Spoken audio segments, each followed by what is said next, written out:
श्री स्वामी समर्थ. हर हर महादेव. देवादिदेव महादेव व स्वामींच्या कृपेने तुमच्या सर्व चांगल्या इच्छा पूर्ण हो ही स्वामींच्या व महादेवांच्या चरणी प्रार्थना करते. तर आजच्या व्हिडिओमध्ये आपण कोणत्या शापामुळे तुळशी विवाहाची प्रथा चालू झाली ती पौराणिक कथा जाणून घेणार आहोत. तुळशी ही पूर्वीच्या जन्माचं वृंदा या नावाने ओळखली जायची. मथुरेच्या कालनेमी या दैत्यराजाची मुलगी झाली. त्याने तिचे नाव वृंदा असं ठेवलं. तर ही वृंदा लहानपणापासूनच भगवान विष्णूंची भक्त.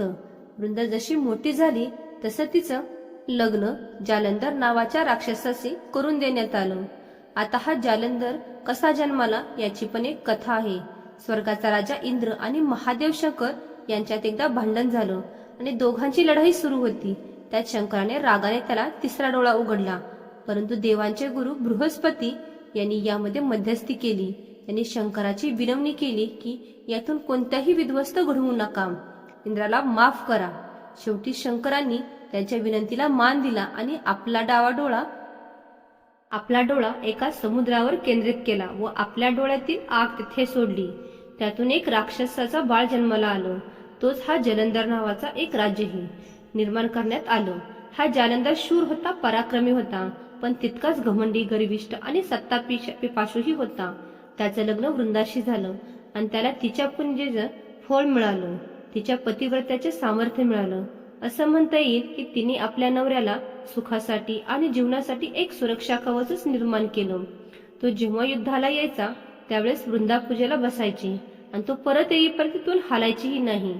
त्यामुळे त्याला प्रत्येक युद्धात जीवनदान मिळायचं आणि त्याचाच विजय व्हायचा. त्यामुळे मग हा जालंधर वाटेल तसा वागू लागला. जेव्हा समुद्र मंथन झालं आणि त्यातून जो खजिना बाहेर आला, ज्यावर एक जालंधर स्वतः हक्क सांगू लागला. त्यानं असं म्हणणं होतं की माझा जन्म समुद्रातच झालेला आहे, त्यामुळे समुद्राच्या गोष्टींवर माझाच हक्क आहे. अर्थात देवांनी त्याची मागणी धुडकावून लावली. परंतु जालंधर देवाशी युद्ध करायला लागला. त्याच्या पराक्रमामुळे आणि वृद्धाच्या तपश्चर्यामुळे तो देवांवर वरचढ होऊ लागला.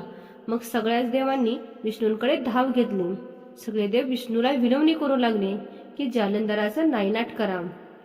परंतु विष्णूची एक अडचण होती, ती म्हणजे लक्ष्मीने त्यांच्याकडून वचन घेतले होते की भगवान विष्णू जालंधराला मारणार नाहीत, कारण लक्ष्मी ही देखील समुद्राचीच कन्या. त्यामुळे जालंधराला ती भाऊ समजत होती. भावाचा वध आपल्या नवऱ्याच्या हातून होऊ नये असा तिचा उद्देश होता. त्यामुळे भगवान विष्णू देवाला मदत करू शकत नव्हते.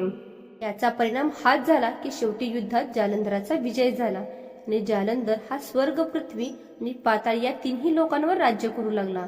यामुळे देवांना पळवा भुई थोडी झाली. मग सगळ्याच देवांनी नारदाला मदत करण्यासाठी साकडं घातलं. जालंधरांचा वध कसा करायचा याचा एक दुसरा पर्याय देखील देवांनी शोधून ठेवला होता. एवढं भगवान शंकरच जालंधराचा वध करू शकतात, परंतु भगवान शंकर स्वतःहून युद्ध करणार नव्हते. म्हणून शंकराने युद्ध करावं यासाठी देवांना नारदाची मदत हवी होती. नारद देवांना मदत करायला तयार होते.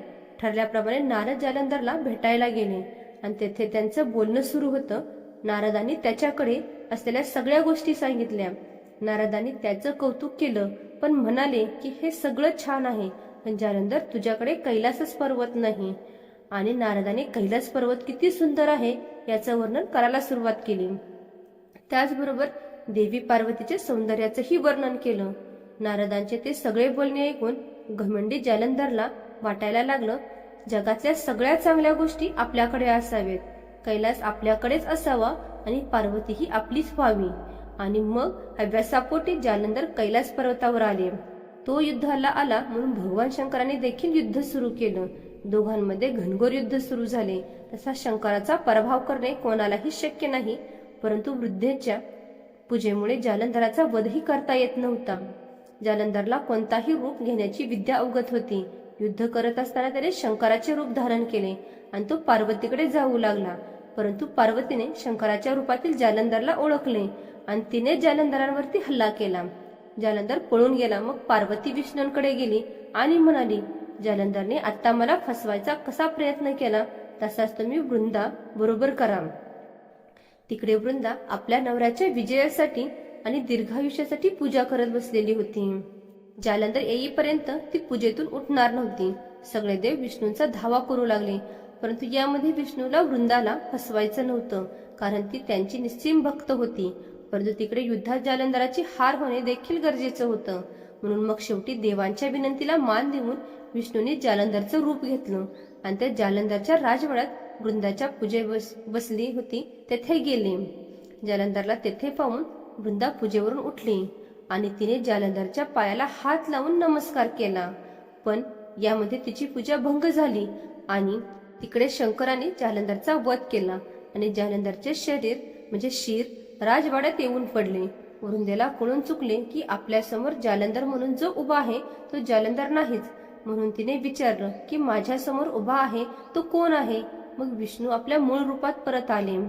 विष्णूला तेथे पाहून वृंदाला कळून चुकले की आपल्याच देवाने आपल्याला फसवलेले आहे.